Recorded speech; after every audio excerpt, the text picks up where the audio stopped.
అయితే ఈసారి మీరు చూస్తే ఇంట్రెస్టింగ్ గా అన్ని కూడా స్ట్రీమ్ లైన్ చేసి ఒక డేటా లేక్ తీసుకొస్తుంది. ఈ డేటా లేక్ ప్రజలందరూ కూడా names with Aadhaar authentication, Aadhaar or మన బయోమెట్రిక్స్. ఇంకొక పక్కన వీళ్ళందరూ ఏ ఇంట్లో ఉన్నారు, ఫ్యామిలీ యాజ్ ఎ యూనిట్, ఆ ఇల్లు కూడా జియో ట్యాగింగ్ చేసి ఒకవేళ ఇలాంటి విపత్తులు వస్తే ఆ ఇంటికి పోలేకపోతే ఎక్కడి నుంచైనా మెడిసిన్ పంపించాలన్నా, ఫుడ్ పంపించడానికి జియో ట్యాగింగ్ కూడా చేసి, ఇవన్నీ ఇంకో పక్కన సీసీటీవీ కెమెరాలు లేనప్పట్లో పెట్టిన కెమెరాలు కూడా పనిచేయకపోతే ఇప్పుడు అన్ని ఆపరేషన్ స్టార్ట్ చేశాం.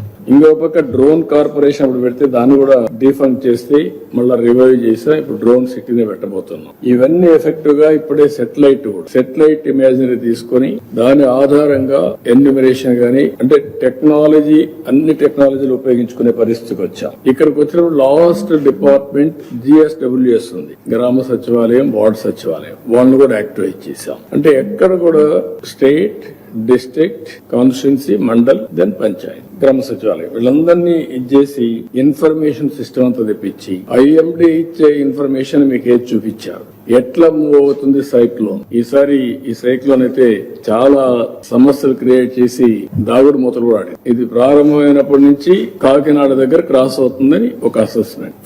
అందరి ఫోకస్ ఏంటి, కాకినాడ దగ్గరే క్రాస్ అవుతుంది. మనం అందరం అక్కడ ఫోకస్ చేసి ఎక్కడ ప్రారంభమైన రెయిన్స్ ముందు రోజు అంటే నెల్లూరులో స్టార్ట్ అయ్యి అక్కడి నుంచి తిరుపతి ఎంత పడి ఇంకొక పక్కన కావలికి వచ్చి హైయెస్ట్ 24 సెంటీమీటర్లు రెయిన్ఫాల్ పడే పరిస్థితి వచ్చి అక్కడి నుంచి డివాస్టేషన్ చేసుకుంటూ బాపట్ల ఇట్లొచ్చి దెన్ మచిలీపట్నం, దెన్ అంతర్వేది, నర్సాపూర్ దగ్గర అక్కడి నుంచి క్రాస్ అయ్యి రాజోల్ ద్వారా పైకి వెళ్ళడం. అక్కడ రెయిన్ తక్కువ పడింది. ఇక్కడి నుంచి వెళ్ళింది తెలంగాణలో విపరీతంగా పడింది. ఇప్పుడు అటు పోతే ఛత్తీస్గఢ్ లో పడిపోయి జార్ఖండ్ ఏరియా, ఇటు ఒరిస్సా అక్కడ ఎంత పడుతుంది చూడాలి. ఈ రోజు క్లౌడ్స్ మూవ్ అయినాయి.